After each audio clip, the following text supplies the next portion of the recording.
자, 여러분 반갑습니다. 자, 오늘 살펴볼 이제 산업별 인공지능 사례는요. 자, 푸드 업체입니다. 그래서 자, 회사명은 다음 푸드 앤 케어이고요. 자, 이 실제 이제 진행됐던 프로젝트를 좀 살펴보시면요. 빅데이터를 통한 차별화된 신제품을 출시하는 것. 자, 이것이 이번 인공지능 사례의 제목입니다. 그래서 뭐 거듭 말씀을 드리지만 인공지능이라는 게 우리가 하드웨어에 탑재된 그 기술을 얘기하는 거거든요. 그래서 여러분들이 이제는 뭐 수업을 여러 번 반복해서 들으셨을 테니까 인공지능 스피커나 뭐 인공지능 청소기, 인공지능 냉장고가 우리가 아는 인공지능이 아니라 그 냉장고나 스피커, 청소기에 들어가는 그 기술이 우리가 인공지능이다라고 생각하시면 훨씬 이해하시기 좋으실 것 같아요. 자, 우리가 이번 그 다음 푸드 앤 케어에서 진행했던 이 프로젝트 사례를 보시면요. 자, 역시 매번 반복하고 있습니다만 데이터 인사이트 매트릭스를 통해서 키워드를 한번 살펴보시죠. 자, 키워드 역시 5개를 보시면 자, 뭘 했느냐? 자, 첫 번째 구매 패턴을 분석했습니다. 자, 그래서 구매 패턴을 분석한다는 건 뭐죠? 자, 우리가 소비자에게 맞춤형 우리가 신제품을 출시하기 위해서는 고객의 우리가 소위 소비 패턴이나 구매 패턴을 알아야 거기에 맞는 최신 트렌드를 반영한 제품을 기획할 수가 있겠죠. 자, 두 번째 키워드는 역시 마찬가지입니다. 선호도 파악입니다. 자, 고객이 어떤 제품을 더 선호했느냐에 대한 것을 파악했을 거고요. 자, 세 번째는 자, 거기 맞춰서 고객 상품의 전략, 경영 전략 최적화. 자, 그리고 마지막 최종 목표는 신상품 개발이었죠. 자, 이와 같은 키워드가 사용된 건 종합하면 뒤에 나온 3개의 키워드는 솔루션에 해당이 되는 거고요. 앞에 나온 건 그 솔루션을 우리가 처리하기 위해서 소위 인공지능으로 데이터를 분석해서 우리가 거기에 근거를 창출하는 것이 되겠습니다. 자, 소위 이제 분석 개요를 보시면 자, 이걸 제가 확대를 해드리겠습니다. 자, 분석 개요. 잘 안 움직이네요. 예, 움직이네요. 자, 보시면 자, 개요 자체는 이 회사에서 진행했던 프로젝트는 간단합니다. 자, 차별화된 제품이 필요했습니다. 그래야 경쟁 업체보다 더 판매율이 늘어날 테니까요. 자, 그러기 위해서 자, 이 업체는 뭘 했나요? 이 플로우 차트를 보시면 소비자의 트렌드를 분석했죠. 자, 이 소비자의 트렌드를 분석한다는 거에 있어서 기존에는 이런 인공지능이나 빅데이터를 사용하기 전에는 어떻습니까? 아주 경험이 많은 그런 그 CEO, 우리가 그 최고 경영자, 자, 이런 분들의 판단에 의한 거였죠. 그리고 그 판단은 그 CEO의 경험에 의한 것이고요. 자, 그렇지 않고 데이터에 기반해서 우리가 트렌드를 분석한 거예요. 그래서 이것이 이제 인공지능 또는 빅데이터에 들어간다는 겁니다. 자, 그리고 마지막 목표는 뭐였습니까? 신제품을 기획하고요. 그것을 개발하는 것이었죠. 자, 그래서 어떻게 했느냐는 자, 밑에 이제 분석 사례를 직접적으로 보시면 알 수 있습니다. 자, 보시면 자, 아마 이 다음 푸드라고 하는 이 회사는 내부 데이터는 없었나 봐요. 사실 우리가 소비자 트렌드를 분석할 때는 내부 데이터보다는 당연히 블로그라든지 SNS 데이터를 보는 게 훨씬 더 정확하겠죠. 자, 그래서 자, 이때 사용한 외부 데이터는 어떤 것들이 있었느냐? 자, 간단히 기억만 살펴보시면 블로그, 커뮤니티, 인스타그램, 뉴스, 구매 후기, 그리고 카페였습니다. 자, 이와 같은 것들은 어떻습니까? SNS 분석에 더 가깝죠. 그래서 우리가 이 데이터의 유형을 보고 한 가지 추정할 수 있는 것은 자, SNS 데이터일 것이다 라고 우리가 상상할 수가 있습니다. 자, 그런데 여기 보시면 구매 후기 같은 거는 자, 여러분 어떠세요? 구매 후기를 우리가 단어 수준에서 적을까요? 아니면 문장 수준에서 적을까요? 맞습니다. 우리는 구매 후기를 문장으로 적죠. 제가 얼마 전에 네이버에서 어떤 물건을 구매했는데 그 네이버 페이 이제 그 마일리지를 받으려면 최소 10자 이상 적으라고 되어 있더군요. 우리는 10자 이상의 문장을 적게 되어 있습니다. 자, 그러면 우리가 이 문장에서 소위 텍스트 마이닝이라는 걸 하시게 되는데요. 자, 이것을 우리가 자연어 처리, NLP라고 부르기도 합니다. 자, 그러면 이 텍스트 마이닝에서는 주요 키워드를 뽑아내게 되고요. 그 다음에 거의 비슷하게 매번 하는 정형화된 공식이 있습니다. 그것이 바로 자, 감성 분석입니다. 제가 여기다가 체크를 좀 해드릴게요. 자, 네, 확인하고 지금 소위 우리가 구매 후기라고 한다면 자, SNS 분석이고요. 자, 이 SNS 분석을 조금 더 전문적인 말로는 우리가 텍스트 마이닝이라고 합니다. 자, 마이닝은 우리가 어떤 광부죠.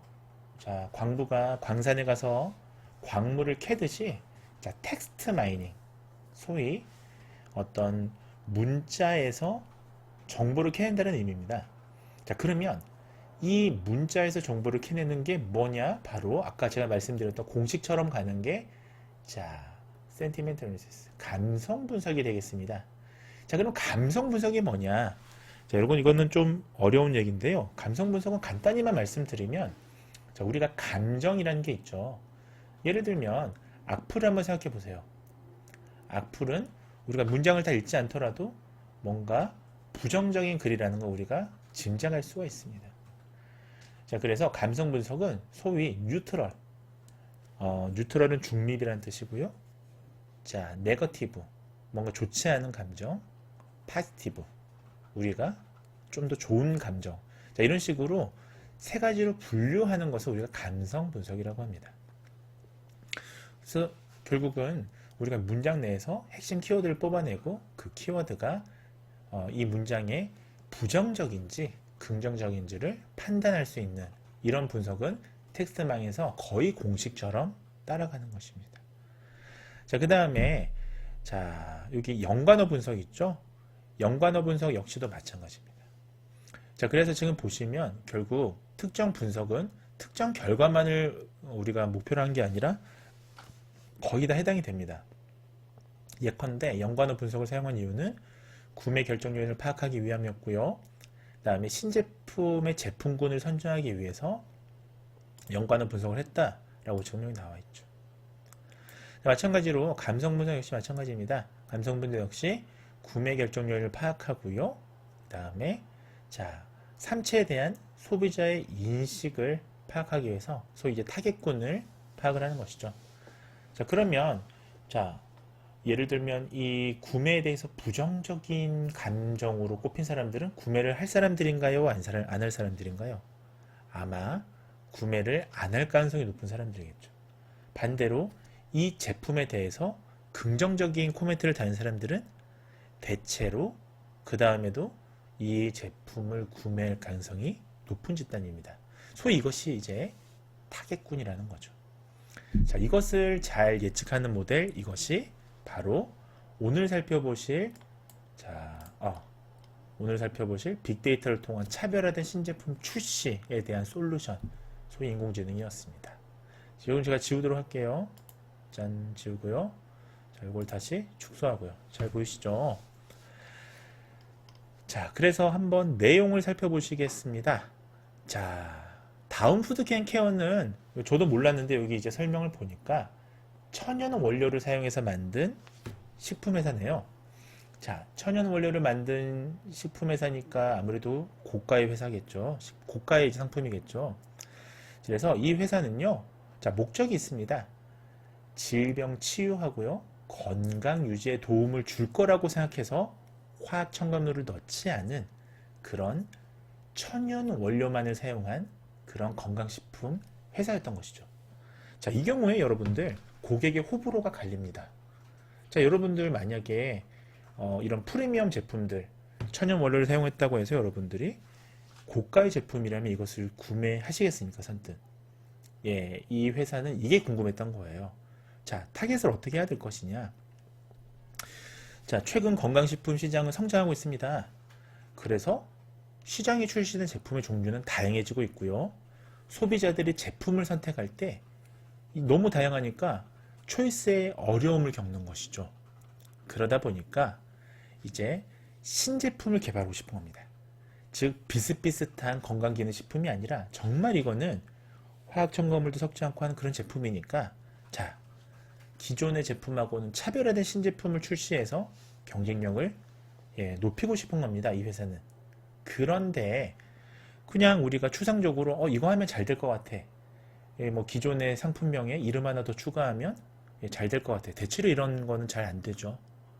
자, 이름만 바꾼다고 소비자가 혹하진 않습니다. 그런 시대는 지났습니다. 그래서 자, 소비자가 과연 구매 결정을 내릴 때의 주요한 요소가 뭔지 이것을 그 다음에 또 한번 생각해 보세요. 여러분들이 선호하는 제품의 특징이 뭐가 있을까라는 거죠. 이것을 우리가 직접적으로 글에 남겨놓지는 않을 겁니다. 자, 이것을 우리가 SNS에서 감성 분석을 통해서 어떤 사람들이 긍정적인, 소위 우리 제품에 긍정적인 시각을 가지고 있는가, 소위 잠재적인 고객인가, 이것을 보겠다는 겁니다. 굉장히 이런 이제 AI 개발이 실제 회사에서 굉장히 많이 하는 프로젝트이고 굉장히 많이 하는 것들이죠. 자, 좀 더 구체적으로 살펴보시겠습니다. 자, 수집 데이터는요. 그래서 뉴스 커뮤니티 블로그 카페였고요. 자, 이걸 분석한 회사는 와이즈넛 버스 인사이트라는 회사였습니다. 그래서 이 두 개의 회사가 이 이제 인공지능을 만들었다고 생각하시면 됩니다. 자, 그래서 자, 이 빅포인트는 뭐냐? 자, 브랜드 및 제품에 대한 신뢰. 이게 굉장히 중요한데 여러분들 자, 이 굉장히 추상적이잖아요. 신뢰, 믿음. 자, 이 신뢰나 믿음을 얻기 위해서 중요한 요인이 도대체 뭐냐? 이것을 감성 분석을 통해서 예측하려고 했던 것입니다. 자, 그래서 활용 데이터는 아까 보셨던 SNS 데이터가 주된 데이터가 되겠고요. 자, 이게 생각보다 근데 여러분들 텍스트 마이닝이나 자연어 처리를 진행하시면 이게 키워드 그러니까 한 단어가 아니기 때문에 실제로 분석을 하시면 토픽이라는 게 나옵니다. 토픽은 여러분들 좀 어렵죠. 쉽게 얘기하면 주제입니다. 어떤 우리가 반복되는 단어들을 우리가 네이밍, 그 주제 이름을 지어주는 것이죠. 자, 그러면 그것이 이 제품에서의 중요한 요인이 될 것입니다. 자, 그러면 소위 결정적인 제품 구매 요소가 뭐냐? 선호하는 제형, 어떤 형태냐? 이걸 파악하기 위해서 자, 본 AI에서는요. 연관어를 분석하였고요. 그 다음에 감성 분석도 시행했습니다. 자, 그러면 우리가 소비자에 대한 인식을 바로 알 수가 있겠죠. 자, 그래서 분석 결과를 좀 간단히 소개를 드리면요. 자, 소비자의 구매 결정 요인을 먼저 파악을 했습니다. 자, 그래서 안정성, 가격, 제형, 신뢰도, 효능, 선호도가 어떻게 바뀌었는지. 그 다음에 보시다시피 지금 긍정 연관어가 있고 부정 연관어가 있습니다. 자, 이런 연관어랑 어떻게 분류가 되는지를 파악을 한 것이죠. 자, 여기서 이제 주요 결과가 이 보고서에 따르면요. 구매 결정 요인이 될 수 있는 분석이 결국 분말 형태가 42%, 액상 형태 이것이 41%, 선호한 곳으로 나타났다고 합니다. 그러니까 우리가 소비자들이 자, 어떤 형태, 어떤 재질을 좋아할 것인가도 우리가 데이터에 기반해서 알 수가 있는 것이죠. 자, 그 다음에 신제품에 대해서 우리가 선정하는 방법이 있습니다. 자, 그 다음에 신제품 제품군의 경우에도 한 가지 이제 유의미한 우리가 인사이트를 얻을 수가 있는데요. 자, 비타민 영양제는 유형별로 언급수가 53%, 과반이 사실은 영양제였고요.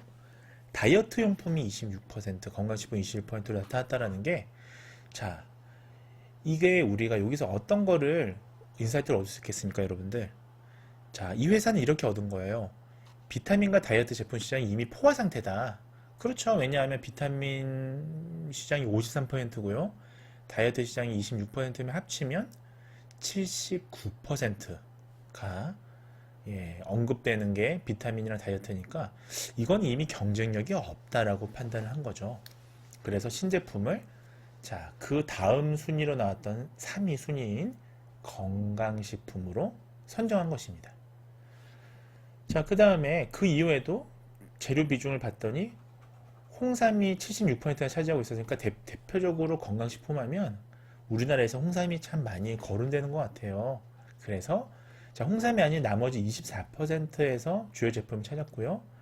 그 다음에 뭐 언급량 비중은 높지 않지만 최근에 와서 트렌드 분석상 언급 상승률이 높은 삼체가 176%로 1.7배 정도 매년 이렇게 늘고 있으니까 요 삼체라고 하는 거를 이제 타겟팅을 한 거예요. 요걸 이제 건강식품으로 개발하겠다라는 거죠, 결론은. 자, 어떻습니까? 여러분들이 뭐 식당을 하더라도 여러분들이 뭐 예를 들면 이런 말이 있죠. 망한 치킨집 가게에 치킨집을 만들면 잘 될까요? 안 될까요? 아마 대체로 망한 치킨집 가게에 치킨집을 하면 안 될 가능성이 높습니다. 자, 그러면 왜냐하면 고객이 선호하지 않았기 때문이에요. 고객의 선택은 냉정하죠. 따라서 우리가 고객의 어떤 이런 성향을 이런 식으로 데이터로 분석한다면, 자, 만약 홍삼을 했더라면 경쟁력이 없어서 좀 힘들었을 수도 있는데 삼체라고 하는 떠오르는 어떤 트렌드를 분석한다. 이런 것들은 우리가 데이터를 분석해서 알 수밖에 없는 것입니다. 자, 이 연구의 핵심은 감성 분석이었죠. 그래서 삼체에 대해서 소비자 인식을 파악한 거예요. 키워드 보시면 뭐 삼체는 아이, 남편, 가족, 부모. 자, 이런 가족 키워드가 많았다는 거죠. 그리고 감성 분석을 했더니 깔끔, 행복, 사랑. 자, 삼체는 결국 긍정적인 표현이 많았다라는 겁니다. 그리고 맛과 관련된 우리가 토픽을 봤더니 쓴맛. 자, 이런 것들이 사실은 대체로 여러분 생각해 보십시오. 건강기능식품이 쓴맛이 많잖아요. 근데 굉장히 흥미롭게도 삼체는 단맛하고 감칠맛이 이게 키워드 분석에서 많이 나온 거죠. 효능은 다이어트, 질병 예방, 당뇨, 항산화 이런 주요 헬스케어와 관련된 내용이 나왔다는 겁니다. 결국 이것들을 다 조합해서 마케팅 키워드로 쓴다면 대체로 성공할 가능성이 더 높겠죠. 자, 그렇게 해서 신제품을 기획하고 개발했다고 합니다. 자, 우리가 알 수 있는 것은 과거에는 이런 것들을 우리가 기존 잘 되고 있는 어떤 상품을 모방하거나 또는 뭐 최고 경영자 한두 분이 이런 아이디어 한번 해보면 어떨까? 옆집에는 이거 안 파는데 이웃집엔 이거 파니까 이걸 한번 팔아볼까? 뭐 이런 식으로 많이 했는데 지금은 그러지 않다라는 겁니다. 오늘날에는 데이터에 기반해서 설명하지 아니한다면 성공할 확률이 낮다라는 거죠. 자, 결국 이 회사는 흑삼체를 재료로 선택해서요. 자, 단맛하고 사포닌 함유량을 높여서 자, 그 다음에 구매 요소 중에서 액상 형태가 가장 선호한 형태였으니까 액상 형태로 판 거예요. 자, 결국 이 제품은 소비자의 선택을 받을 수밖에 없겠죠. 자, 오늘 제가 말씀드린 건 결국 자, 지금 이 분야는 제조 분야이면서 또 마케팅 분야입니다. 특히나 부산, 울산, 경남은 제조 회사가 굉장히 많이 있죠. 자, 그런데 이 제조 회사의 전통적인 이런 방식인 CEO 중심의 제품 마케팅화가 아니라 이런 마케팅화에도 이제 빅데이터와 인공지능을 적절하게 섞어서 프리딕 모델을 만든다면 보다 더 성공적인 고객 맞춤형 신제품 개발이 될 수 있을 것입니다. 자, 오늘 수업은 여기서 마무리하도록 하겠습니다. 다음 시간에 봐요.